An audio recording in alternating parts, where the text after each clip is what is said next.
नमस्कार विद्यार्थियों। हम पढ़ने जा रहे हैं कृतिका पाठ संख्या 2 जॉर्ज पंचम की नाक, जो कि कमलेश्वर द्वारा लिखी गई है। सबसे पहले हम लेखक का सामान्य परिचय जानेंगे। कमलेश्वर का जन्म सन 1932 में मैनपुरी उत्तर प्रदेश में हुआ था। इलाहाबाद विश्वविद्यालय से इन्होंने एमए किया। दूरदर्शन के अतिरिक्त महानिदेशक के पद पर कार्य करने वाले कमलेश्वर ने कई पत्र पत्रिकाओं का संपादन भी किया, जिनमें सारिका, दैनिक जागरण और दैनिक भास्कर प्रमुख है। साहित्य अकादमी पुरस्कार से पुरस्कृत कमलेश्वर को भारत सरकार ने पद्म भूषण से भी सम्मानित किया। 27 जनवरी 2007 को दिल का दौरा पड़ने से उनका निधन हो गया। कमलेश्वर की साहित्यिक उपलब्धियां। नई कहानी आंदोलन के अगवा रहे कमलेश्वर की प्रमुख रचनाएं हैं राजा निर्वसिया, खोई हुई दिशाएं, 16 छत्तों वाला घर, जिंदा मुर्दे। ये उनके द्वारा लिखी गई कहानियों का संग्रह है। वही बात, आगामी, अतीत, डाक बंगला, काली आंधी और कितने पाकिस्तान, ये उनके द्वारा लिखे गए उपन्यास हैं। उन्होंने आत्मकथा, यात्रा वृत्तांत और संस्मरण भी लिखे हैं। इसके अलावा उन्होंने कुछ पटकथाएं भी लिखी हैं और पटकथाओं से तात्पर्य है टीवी के लिए या फिल्मों के लिए कहानियां लिखना। कमलेश्वर 20वीं सदी के सबसे सशक्त लेखकों में से एक समझे जाते हैं। उन्होंने फिल्मों के लिए पटकथाएं तो लिखी ही है, साथ ही उनके उपन्यासों पर भी फिल्में बनी हैं, जिनमें है आंधी, मौसम आदि। इन पर फिल्में बनी हैं। सारा आकाश, रजनीगंधा, छोटी सी बात, मिस्टर नटवरलाल, शोधन, लैला, राम बलराम आदि की पटकथाएं उनके कलम से ही लिखी गई हैं। लोकप्रिय टीवी धारावाहिक चंद्रकांता के अलावा दर्पण और एक कहानी जैसे धारावाहिकों की पटकथा लिखने वाले भी कमलेश्वर ही थे। अब हम पढ़ेंगे पाठ परिचय। हमारे समाज में नाक इज्जत का प्रतीक मानी जाती है। इतना ही नहीं, नाक से जुड़े अनेक मुहावरे भी हिंदी भाषा में प्रचलित है, जिनमें प्रमुख है नाक कटना और नाक काटना। और इन दोनों मुहावरों के अलग अलग अर्थ हैं। इसी मुहावरे के अर्थ का विस्तार करते हुए इसका व्यंग्यात्मक उपयोग किया है कमलेश्वर ने, और उन्हीं के रूप में लिखी उन्होंने जो रचना है जॉर्ज पंचम की कहानी, जॉर्ज पंचम की नाक। इस कहानी में सारा व्यंग्य उन्होंने नाक शब्द पर केंद्रित करते हुए अंग्रेजी हुकूमत से आजादी मिलने के बाद भी सत्ता से जुड़े विभिन्न प्रकार के लोगों की औपनिवेशिक दौर की मानसिकता और विदेशी आकर्षण पर गहरी चोट की है।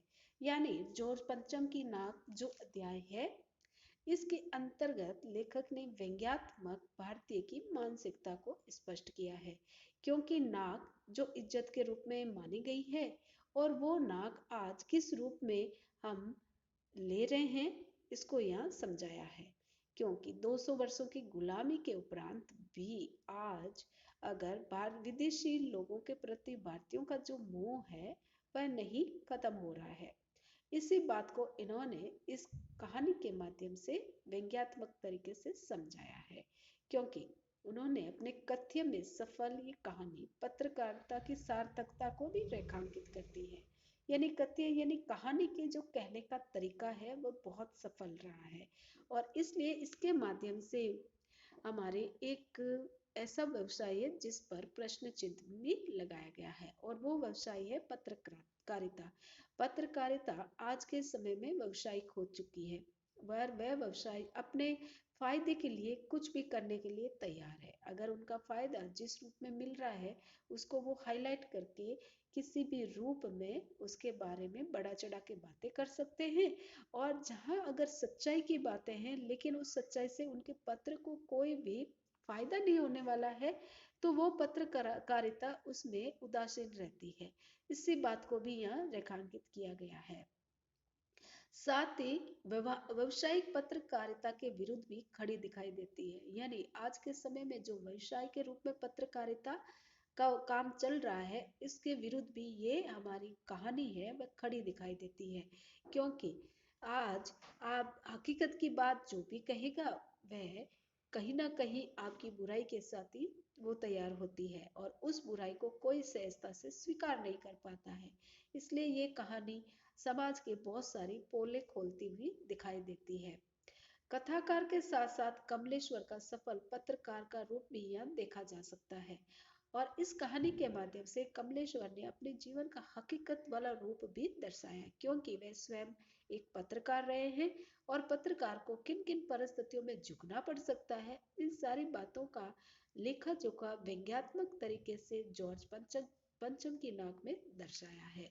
और आज हम इसके आगे का भाग पढ़ेंगे। हम पढ़ रहे हैं जॉर्ज पंचम की नाक का आगे का भाग। हमने अब तक के अंश में पढ़ा था कि रानी, ब्रिटेन की रानी भारत की यात्रा पर आ रही है और उनके आगमन से भारतीयों में खलबली मच जाती है, क्योंकि यहाँ पर जॉर्ज पंचम की जो मूर्ति लगी हुई थी वह मूर्ति खंडित है। और इतने दिन तो उसे एक साहसिक कार्य के रूप में लिया जा रहा था, क्योंकि ये हमारे स्वतंत्रता आंदोलन के दौरान हमारे देशभक्तों के द्वारा भंग की गई थी। तो उसे तो एक पहले एक ऐतिहासिक सफलता के रूप में लिया जा रहा था, लेकिन आज वहीं से जुड़ा हुआ एक महान व्यक्तित्व जब भारत की भूमि पर आ रहा है और वह अपने देश से जुड़े हुए किसी व्यक्तित्व की इस तरह खंडित मूर्ति देखेगी तो उससे कहीं बुरा ना लग जाए, उसी बात को अच्छे से समझाते हुए हाईलाइट करते हुए लेखक ने व्यंग्यात्मक रूप से ये पूरी कहानी रची है कि किस तरह रानी के आगमन के साथ ही उस मूर्ति से जुड़ी हुई जो कमी है उसे पूरा करने का प्रयास किया जा रहा है। और वो कमी उसकी नाक से है, तो नाक को ढूंढने के लिए तरह तरह के उपाय किए जा रहे हैं, क्योंकि अगर रानी के आने तक ये नाक नहीं लगी तो कहीं हमारी नाक भी नहीं रह जाएगी, क्योंकि वो एक बहुत बड़े व्यक्तित्व से जुड़ी हुई है और उससे भारत को कहीं ना कहीं फायदा होने वाला है। ये बातें हमारे प्रशासनिक तौर पर की जा रही है, क्योंकि 200 वर्षों की गुलामी के दौरान हम जिस बंधन में जकड़े हुए थे वो जकड़न कहीं ना कहीं आज भी हमारे दिमागों में स्थायी रूप से रह गई है और उससे हम बाहर नहीं निकल पा रहे हैं। इसलिए विदेशी व्यक्तित्व के आकर्षण से आज भी बंधे हुए उन्हीं की भलाई का कार्य हम सोचेंगे, चाहे हमारा खुद का नुकसान क्यों ना हो जाए। क्योंकि एक नाक के लिए किस तरह प्रशासनिक हरकतें की जा सकती है, इस सारे परिस्थितियों को लेखक ने समझाते हुए आगे लिखा है कि इसके लिए यानी नाक को ढूंढने के लिए या नाक को दोबारा बनाने के लिए पत्थर ढूंढने के लिए उच्च स्तर पर बातचीत हुई, मशवरे हुए, दिमाग खरोचे गए, यानी दिमाग को तेज किया गया कि कोई ना कोई उपाय निकाले जिससे कि हम मूर्ति को दोबारा नाक दे सके। फिर ये तय किया गया कि हर हाल में हमें इस मूर्ति पर नाक लगानी जरूरी है। ये तय होते ही एक मूर्तिकार को हुक्म दिया गया कि वह फौरन आकर दिल्ली में हाजिर हो जाए, यानी एक बहुत बड़े मूर्तिकार को वहां बुलाया गया ताकि वह उस मूर्ति के लिए नया नाक बना सके। मूर्तिकार यूं तो कलाकार था, लेकिन वह जरा पैसे का लालची था। आते ही उसने हुक्मों के चेहरे देखे और अजीब परेशानी थी उनके चेहरे पर। यानी उसने हमारे जितने भी वहां पर प्रशासनिक अधिकारी थे उनके चेहरे को पढ़ लिया था, भाप लिया था कि उनके मन में क्या चल रहा है, क्योंकि वो सब किसी भी रूप में उस मूर्ति की नाक चाहिए थी उनको, और नाक के लिए वे कोई भी दाम देने के लिए तैयार है। और हमारे कलाकार महोदय जो यहाँ आए हैं वो भी लालची है, इसलिए अब उन दोनों की मंशा यहाँ पूरी होने वाली है। इसलिए जब उसने हमारे प्रशासनिक अधिकारियों के उतरे हुए चेहरे, लटके हुए कुछ उदास से चेहरे देखे जो बदहवास थे, उनकी हालत देखकर लाचार कलाकार की आंखों में आंसू आ गए, यानी मगरमच्छी आंसू आ गए, बनावटी आंसू आ गए। तभी एक आवाज उसने सुनी जो उनमें से किसी ने कहा, मूर्तिकार, जॉर्ज पंचम की नाक लगानी है। मूर्तिकार ने सुना और जवाब दिया, नाक लग जाएगी। पर मुझे ये मालूम होना चाहिए कि लाट यानी मूर्ति कब और कहाँ बनी थी। इस लाट के लिए पत्थर कहाँ से लाया गया था। सब हुक्कामाओं ने एक दूसरे की तरफ ताका। एक की नजर ने दूसरे से कहा कि ये बताने की जिम्मेदारी तुम्हारी है। खैर मसला तय हुआ यानी हल हुआ। एक कलर को फोन किया गया, इस बात की पूरी छानबीन करने का काम दिया गया। पुरातत्व विभाग की फाइलों के पेट चीरे गए पर कुछ भी पता नहीं चला। क्लर्क ने लौटकर कमेटी के सामने कांपते हुए बयान दिया, सर मेरी खता माफ हो, फाइलें सब कुछ हजम कर चुकी है। यानी कलाकार ने जैसे ही हमारे अफसरों को कहा कि मैं नाक बनाने के लिए तो तैयार हूँ, लेकिन मुझे मूर्ति से जुड़ी हुई सारी जानकारी चाहिए कि इसका पत्थर कहाँ से आया था, कब बनाई गई थी, किसने बनाई थी। तो ये सरकारी काम था, इसलिए सारी सरकारी फाइलें ढूंढने के लिए कलर को भेजा गया। लेकिन हमारा जो प्रशासनिक यानी सरकारी तौर पर जो कार्य करने का तरीका है वह जरा लाल फीताशाही से भरा हुआ है। इसलिए सरकारी फाइलों का जो रख रखाव है उस पर कोई भी ध्यान नहीं देते हैं। इसलिए वो जो फाइलें ढूंसी हुई थी वो फाइलें धीरे धीरे अपने आप खत्म हो गई, यानी उनमें दिमक लग चुकी थी और दिमक लगने के कारण फाइलें अपने आप ही समाप्त हो गई, खत्म हो गई या हजम हो गई। तो यहाँ पर जब क्लर्क वो फाइलें ढूंढने के लिए जाता है तो उसे वो फाइल नहीं मिलती है, क्योंकि वो दीमक ने चाट ली थी। इस प्रकार वो फाइल खत्म हो गई थी, समाप्त हो गई थी या फट चुकी थी। तो इस प्रकार जब वह आता है वहां पर क्लर्क और सारी जानकारी देता है कि साहब मुझे माफ करें, क्योंकि ये फाइल तो अब नहीं मिलेगी, क्योंकि वहां पर फाइलें सब कुछ हजम कर चुकी है। तो हजम कर जाना अपने आप में एक प्रश्न बनता है और उसका उत्तर किस रूप में होगा कि यहाँ पर इन पंक्तियों से तात्पर्य है कि सरकारी स्तर पर जो हमारी फाइलों का रख रखाव करने का तरीका है उस पर कोई ध्यान नहीं दिया जाता है, तो धीरे धीरे वहां पर दिमक लगकर उन फाइलों को वो चाट जाती है। इस प्रकार अब उस मूर्ति से जुड़ी हुई कोई भी जानकारी वहां नहीं मिल सकती है। और आगे की परिस्थितियों को समझाने के लिए जो मीटिंग चल रही है उस मीटिंग में हमारे सारे अधिकारियों के चेहरे पर उदासी के बादल छा गए हैं। फिर एक खास मीटिंग बुलाई गई और उसमें ये काम दिया गया कि जैसे भी हो अब ये हमारी मूर्ति की नाक लगनी ही चाहिए। ये बात उस मीटिंग में एक और मीटिंग बुलाई जाती है, उस मीटिंग में ये बात कही जाती है। यानी इस कहानी में क्या व्यंग्य उभर कर आ रहा है कि एक नाक, अंधी सी नाक जो एक मूर्ति से जुड़ी हुई है और मूर्ति जो विदेशी धरा के व्यक्तित्व की है, और वो व्यक्तित्व जिसने भारतीयों पर स्वतंत्रता के दौरान इतने जुल्म ढाए थे, उस व्यक्ति की मूर्ति है। और आज उस मूर्ति को सुधारने के लिए किस तरह एडी चोटी एक किया जा रहा है। पुरातत्व विभाग से जुड़कर हर सरकारी महकमा इस काम में लगा हुआ है कि किसी न किसी तरह मूर्ति की ये नाक लग जानी चाहिए। इसलिए मीटिंग पर मीटिंग बुलाई जा रही है, जैसे भी हो इस समस्या का समाधान वहां निकलना चाहिए। आखिरकार फिर मूर्तिकार को बुलाया गया, उसने मसला हल कर दिया। वह बोला, पत्थर की किस्म का ठीक पता चला तो परेशान मत होइए, मैं हिंदुस्तान के हर पहाड़ पर जाऊंगा और ऐसा ही पत्थर खोज कर लाऊंगा। कमेटी के सदस्यों की अब जान में जान आई। सभापति ने चलते चलते गर्व से कहा, ऐसी क्या चीज है जो हिंदुस्तान में नहीं मिलती। हर चीज इस देश के गर्भ में छिपी है। जरूरत है खोज करने की। खोज करने के लिए मेहनत करनी होगी, इस मेहनत का फल हमें मिलेगा। आने वाला जमाना खुशहाल होगा। यानी मूर्तिकार से मूर्ति से जुड़ी हुई जो एक कमेटी बनाई गई थी, उस कमेटी में यह निर्णय लिया गया कि किसी प्रकार से इस नाक लगनी चाहिए। फिर मूर्तिकार को बुलाया गया तो मूर्तिकार ने भी दम भरते हुए घमंड में आकर कहा कि मुझे बस मूर्ति के पत्थर का पता चल जाए, फिर किसी को परेशान होने की जरूरत ही नहीं, क्योंकि मैं हिंदुस्तान के कोने कोने पर ढूंढ कर उस जैसा पत्थर खोज ले आऊंगा। इतना बोलते ही सारी कमेटी के सदस्यों की जान में जान आ गई और तुरंत वे गर्व में भरकर बड़ी बातें करने लग जाते हैं कि भारत में वो सारी चीजें मिलती है जिसे हमें जरूरत होती है, बस ढूंढने की उसे जरूरत है।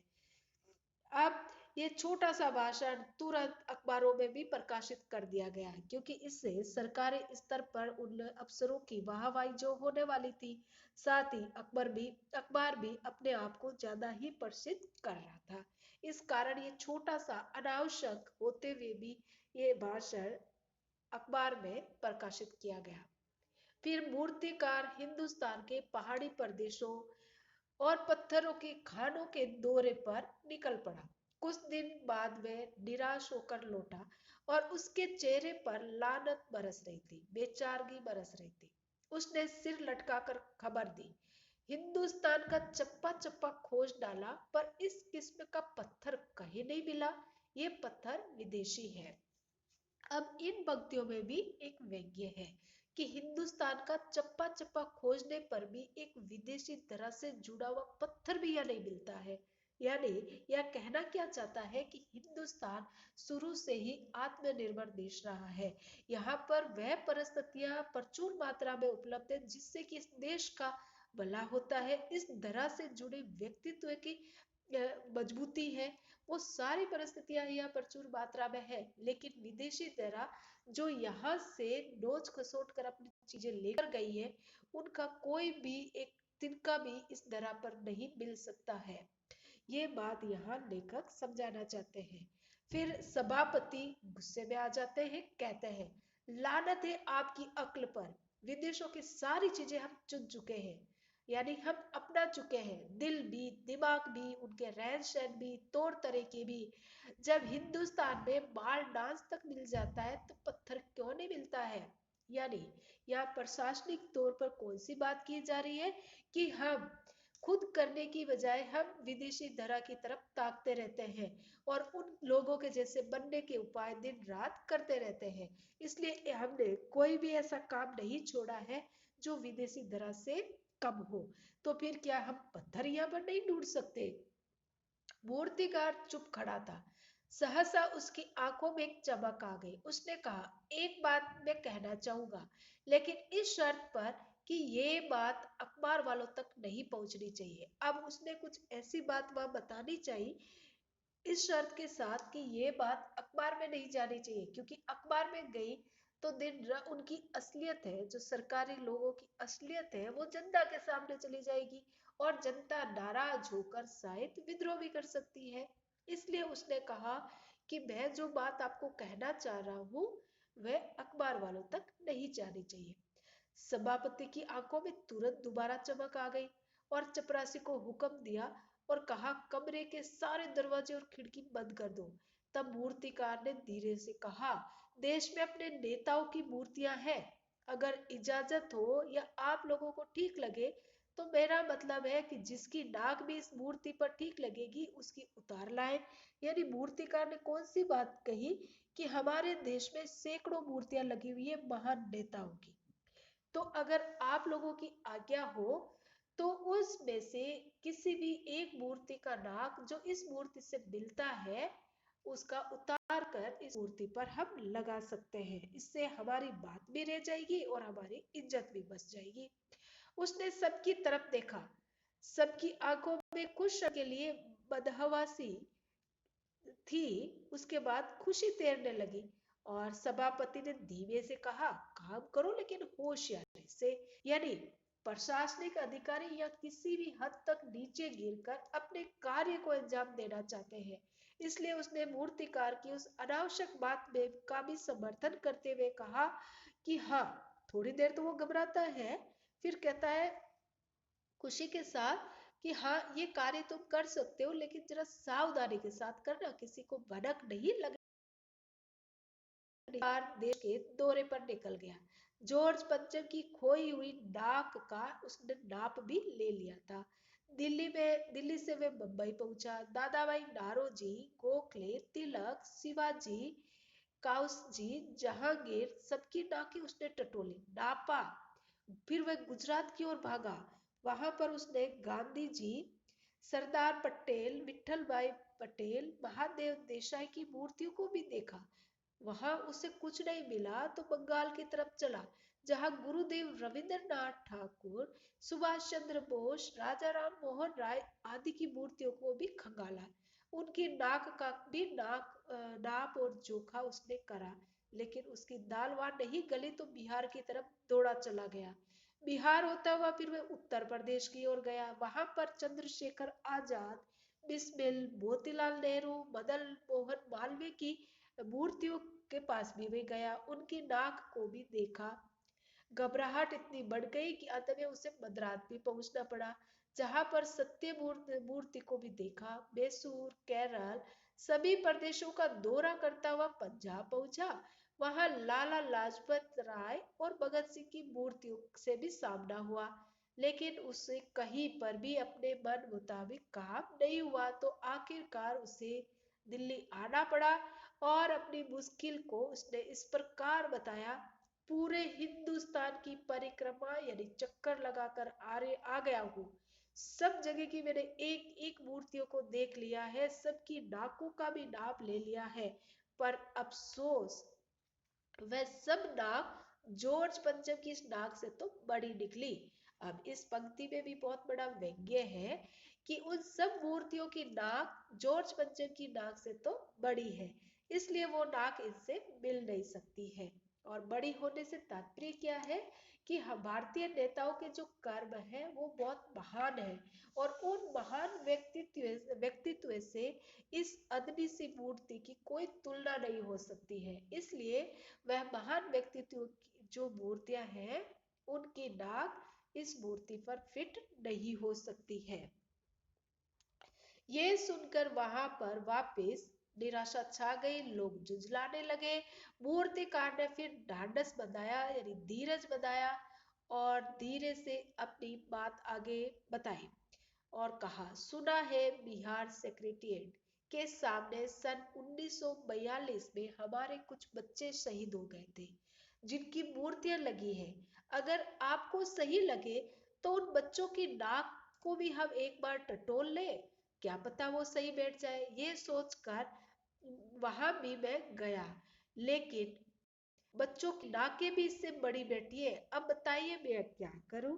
यानी मूर्तिकार ने आगे की बात को स्पष्ट करते हुए कहा कि सुनो, कि मैं तो वहां बिहार भी गया था। बिहार में हमारे जो बच्चों की मूर्तियां लगी हुई है सेक्रेटेरिएट के सामने, जो 1942 में शहीद हो गए थे, मैंने उन बच्चों की नाक की नाप भी ली, लेकिन वो नाकें भी यानी हमारे छोटे बच्चों की नाकें भी इस मूर्ति की नाक से तो बहुत बड़ी थी, इसलिए ये नाकें उस पर फिट नहीं बैठ सकती। अब बताइए मैं क्या करूं।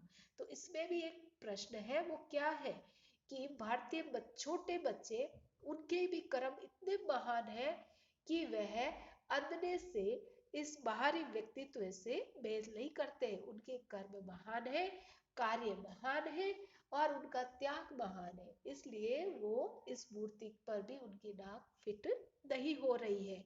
राजधानी में अब सब कुछ तैयारियां थी। जॉर्ज पंचम की लाट को यानी मूर्ति को बल बल के रगड़ रगड़ कर नहलाया गया, उस पर रंग किया गया, सब कुछ हो चला था, लेकिन अभी भी उसकी नाक नहीं लगी थी। बात फिर अफसरों तक पहुंची। बड़ी खलबली मच गई कि जॉर्ज बच्चन के नाक न लग पाई तो रानी का स्वागत करने से कोई मतलब नहीं रहेगा। यह तो अपनी नाक कटाने वाली बात हो गई। लेकिन मूर्तिकार पैसे से लाचार था, पैसे से लालची था, यानी अब वो हार मानने वाला कलाकार नहीं था। एक हैरत अंगेज ख्याल उसके दिमाग में आया और उसने पहली शर्त वही दोहराई जिस कमरे में कमेटी बैठी हुई थी। फिर उसके सारे दरवाजे खिड़कियां बंद हो गए। फिर मूर्तिकार ने अपनी नई योजना उन सबको सुनाई। चूंकि नाक लगाना एकदम जरूरी है, इसलिए मेरी राय है कि 40 करोड़ भारतीयों में से किसी भी एक जिंदा व्यक्ति की नाक काट कर ही लगा दी जाए तो कैसा होगा। बात के साथ ही चारों तरफ सन्नाटा यानी शांति छा गई। कुछ मिनटों की खामोशी के बाद सभापति ने सबकी तरफ देखा।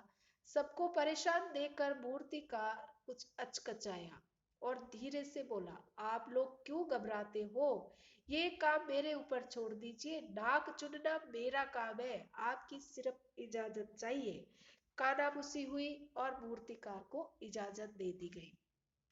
यानी अब यह कौन सी बात देखी गई है कि स्वतंत्रता आंदोलन के दौरान जितने भी हमारे वीर बच्चे या व्यक्तित्व शहीद हुए, उन सब के तो कर्म इतने महान थे कि वह एक अदनी सी मूर्ति से वो उनकी नाक मैच नहीं कर पा रही थी, क्योंकि उनकी इज्जत ज्यादा थी। इस कारण उनकी नाक इस मूर्ति से नहीं मिल रही थी। लेकिन आज का आधुनिक भारतीय धीरे धीरे पाश्चात्य संस्कृति में इतना रंगता जा रहा है कि वह अपने रीति रिवाजों को तो बंधन मानते हुए छोड़ रहा है और पाश्चात्य संस्कृति को ग्रहण करता जा रहा है। इसलिए आज ये विदेशी धरा पर बिछने के लिए तैयार रहते हैं। इसी कारण मूर्तिकार ने उसी भाव को यह उजागर करते हुए कहा कि माना हमारे पुराने व्यक्तित्व से तो उनकी नाक नहीं मिली, लेकिन आज 40 करोड़ भारतीय जो पाश्चात्य रंग की सभ्यता की ओर बढ़ चुके हैं, क्यों ना किसी एक जिंदा व्यक्ति की नाक काट कर हम मूर्ति की नाक के रूप में काम में ले सकते हैं। थोड़ी देर सोचा गया और फिर कमेटी के द्वारा मूर्तिकार को ये इजाजत दे दी गई। अखबारों में सिर्फ इतना चमक छपा कि नाक का मसला हल हो गया और राजपथ पर इंडिया गेट के पास वाली जॉर्ज पंचम की लाट के नाक लग गई। यानी एक जिंदा भारतीय की नाक काट कर वहां पर लगा दी गई थी और मूर्ति का जो मसला था, समस्या थी, वो हल हो गई। और इसे हमारे समाचार पत्र ने बड़ा चढ़ाकर इसलिए नहीं छापा क्योंकि ये भारत की इज्जत का सवाल बन गया था कि भारत में एक मूर्ति से मिलता हुआ पत्थर कहीं नहीं मिला। यानी भारतीय धरा की विशालता या महानता यह दर्शाई गई है कि भारतीय धरा इतनी महान है कि किसी भी विदेशी चीजों को नहीं अपनाएगी। उसके खुद के संस्कार है, खुद की रीति रिवाज है, खुद की परंपराएं हैं और खुद के ही प्राकृतिक अवशेष है, जिससे कि उसकी महानता सदियों सदियों तक विश्व गुरु के रूप में रही है और वो किसी विदेशी धरा का मोहताज नहीं है। ऐसी धरा पर जब किसी विदेशी व्यक्तित्व की कमी को पूरा करना है तो उन्हीं की धरा से वो चीज लानी होगी, लेकिन उसको लाने में अभी सफल नहीं हुए हैं। तो वह एक वर्तमान परिस्थितियों से जुड़ी हुई छोटी सी बात जो आज के आधुनिक भारतीयों की मानसिकता पर हावी होती जा रही है, और वो बात है पाश्चात्यकरण के प्रति बढ़ता हुआ मोह। और वो इतना बढ़ चुका है कि वे विदेशी लोगों के लिए कुछ भी करने के लिए तैयार रहते हैं।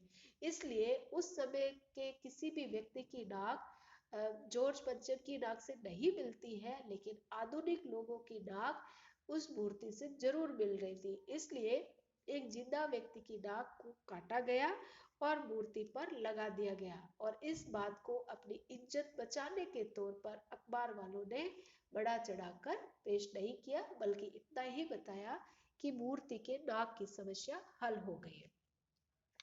नाक लगने से पहले फिर हथियारबंद पहरेदारों की तैनाती हुई। यानी जैसे ही नाक लग गई, अब वहां पर पहरेदार ज्यादा लगा दिए गए कि कहीं लोग उसकी हकीकत नहीं जान ले कि हमारा प्रशासनिक व्यक्तित्व किस तरह से विदेशी धरा के मोह में अपनी इज्जत को दांव पर लगा चुका है। ये बात आम लोगों को पता चल गई तो कहीं वापस फिर से दंगा ना हो जाए, इसलिए वहां पहरेदार लगा दिए गए। मूर्ति के आसपास का जो तालाब था उसे सुखाकर साफ किया गया, क्योंकि गंदगी जो तालाब में गंदगी थी, उस गंदगी से कहीं कीचड़ उछल कर उस नाक पे लग गया तो वो नाक धीरे धीरे सड़ सकती है। यानी जिंदा नाक मूर्ति पर लगाने पर कितने दिन वो सही रहेगी, क्योंकि पानी की बूंद गिरते ही वो धीरे धीरे सड़ सकती है। इसलिए वहां का तालाब सुखा कर साफ किया गया, उसकी रकाब यानी गंदगी निकाली गई, कीचड़ निकाला गया, फिर उसमें ताजा पानी डाला गया ताकि वह ताजगी देता रहे, और जो नाक लगाई गई है वह सूख नहीं पाए। इस बात की खबर जनता को नहीं थी। ये सब तैयारियां अंदर ही अंदर हो रही थी। रानी के आने का दिन नजदीक आता जा रहा था। मूर्तिकार खुद अपने बताए हल से परेशान था। जिंदा नाक लगाने वाले उसने कमेटी वालों से कुछ और मदद मांगी, वह भी उसे दी गई, लेकिन इस हिदायत के साथ कि एक खास दिन हर हालत में नाक लग जानी चाहिए। यानी ये जिंदा नाक ज्यादा दिन तो रहने वाली नहीं है, सिर्फ रानी के आने तक ही रहेगी, तो कहीं बीच में ही प्रॉब्लम ना हो जाए, इसलिए साथ ही साथ हमारे मूर्तिकार दूसरी तैयारी भी कर रहा था। उससे भी एक एक हिदायत दे दी गई थी, और उस हिदायत के साथ कि आपको जल्दी से जल्दी नाक की समस्या हल करनी है, इसलिए मूर्तिकार खुद परेशान हो रहा था। एक दिन वह आया जब जॉर्ज पंचम की नाक लग गई, और वो नाक कौन सी थी? जिंदा व्यक्ति की नाक वहां लग गई थी। सब अखबारों में खबर छपी कि जॉर्ज पंचम की एक जिंदा नाक लगाई गई, यानी ऐसी नाक जो कत्तई पत्थर की नहीं लगती है। लोगों के सामने ये बात किस रूप में रखी गई कि जॉर्ज पंचम की मूर्ति में इस तरह की नाक लगाई गई है कि जैसे वो जिंदा हो। और लोगों ने उस चीज को, किसी ने सही रूप में नहीं जाना कि मूर्ति की नाक को इतनी सफाई से बनाया गया है कि वे जिंदा व्यक्ति की जैसी लग रही है, और इस बात को भी वहां पर छिपा दिया गया था। लेकिन उस दिन के अखबार में एक बात गौर करने वाली थी। उस दिन देश में कहीं भी किसी उद्घाटन की खबर नहीं थी, किसी ने कोई फीता नहीं काटा था, कोई सार्वजनिक सभा नहीं हुई थी, कहीं भी किसी का अभिनंदन यानी स्वागत नहीं हुआ था, कोई मान पत्र भेंट करने की नौबत नहीं आई थी, किसी हवाई अड्डे स्टेशन पर स्वागत समारोह नहीं था, किसी का ताजा चित्र नहीं छपा था, सब अखबार खाली थे। पता नहीं ऐसा क्यों हुआ था। नाक तो सिर्फ एक चाहिए थी, वे भी बुद्ध के लिए। यानी ये बातें किस ओर इशारा कर रही है कि आज भारतीयों ने अपनी नाक विदेशी धरा के लिए कटवा दी थी स्वयं के हाथों से। इसलिए वे बढ़ा चढ़ाकर कोई भी ऐसा कार्य नहीं करेंगे जिससे कि वे जनता के सामने अपने आप को प्रदर्शित कर सके, क्योंकि कहीं ना कहीं कोई ऐसी बात निकल गई, जनता के सामने उनकी सच्चाई आ गई, तो वह मुंह दिखाने लायक भी नहीं रहेंगे। इसलिए वहां पर अखबारों में किसी प्रकार की कोई भी घटना का जिक्र नहीं किया गया था। और वो एक जो नाक थी वो भी एक मूर्ति के लिए नाक थी, उस नाक को भी किस तरह से इंतजाम किया जाता है, उसको किस तरह ढूंढा जाता है, यहाँ पर एक औपनिवेशिक भारत की जो ओछी मानसिकता है, उस मानसिकता को प्रशासनिक स्तर पर लेखक ने व्यंग्य करते हुए स्पष्ट करा है। इसे आप दोबारा सुने और समझे। धन्यवाद।